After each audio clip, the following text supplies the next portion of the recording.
బొమ్మకల్ గ్రామంలోని lorry association దగ్గర రాజు రహదారిపై రోడ్డుకి ఇరువైపులా వాహనాలు పార్కింగ్ చేయకుండా తగిన చర్యలు తీసుకోవాలని డిమాండ్ చేశారు. రూరల్ పోలీస్ స్టేషన్లో ఫిర్యాదు చేశారు.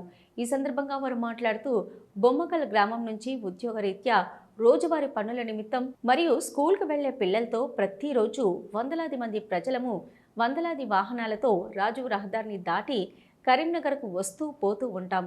కానీ రాజు రహదారికి ఇరువైపులా వాహనాలు పార్కింగ్ చేస్తూ రాజు రహదారిపై వచ్చిపోయే వాహనాలు మాకు కనబడకుండా తీవ్ర ఇబ్బందులకు గురి చేస్తున్నారని, దీని వలన తరచూ ప్రమాదాలు జరుగుతున్నాయి.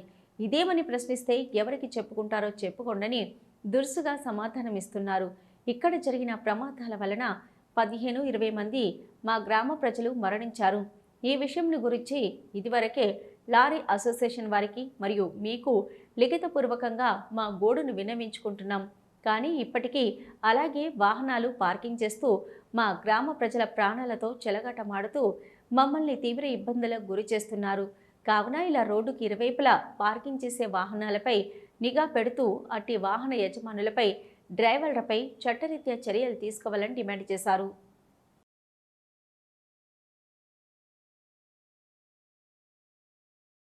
ఈ యొక్క బొమ్మకల్ గ్రామంలో లారీ అసోసియేషన్ వాళ్ళు గ్రామ పంచాయతీకి అసోసియేషన్ బిల్డింగ్ నిమిత్తం పర్మిషన్ కావాలని రావడం జరిగింది.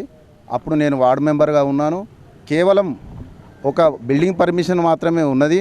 ఆడ పార్కింగ్కు పర్మిషన్ లేదు. లేకున్నా కూడా లారీ యజమానులందరూ కరీంనగర్ నుంచి బొమ్మకల్కు పోయే రహదారిపై ఇష్టానుసారంగా లారీలు పార్కింగ్ చేయడం వల్ల యూటర్న్ తీసుకోవడం, మరి అటు నుంచి ఇటు బొమ్మకల్ రావడం వల్ల, బొమ్మకల్ నుంచి అటు కరీంనగర్ వెళ్ళడం వల్ల దారి తెలియక చూడక, అది హైవే రోడ్ కాబట్టి స్పీడ్లో వచ్చి బొమ్మకల్ అమాయకమైన ప్రజలు, విద్యార్థులు, మహిళలు ఎందరో ఇదివరకు చనిపోయినారు. కాబట్టి దీనిపై తక్షణమే కరీంనగర్ సిపి గారు, మరి రోడ్డు రవాణా సంస్థ అధికారి గారు, మరి నగరపాలక సంస్థ కరీంనగర్ గారు, ఎందుకంటే ఇప్పుడు బొమ్మకల్ డివిజన్ కరీంనగర్లో కలిసినందున మరి లారీల పార్కింగ్కు కరీంనగర్ లిమిట్స్లో పర్మిషన్ అనేది ఉండదు. బొమ్మకల్లో లారీ అసోసియేషన్ ద్వారా రోడ్డుకు ఇరువైపులా లారీలు ఉంచడం ద్వారా వచ్చిపోయే మహిళలకు కానీ గ్రామ ప్రజలకు కానీ చాలా ఇబ్బంది జరుగుతుంది. అందువలన లారీలను తొలగించగలరని కోరుచున్నాము ఇన్స్పెక్టర్ గారిని ఈరోజు.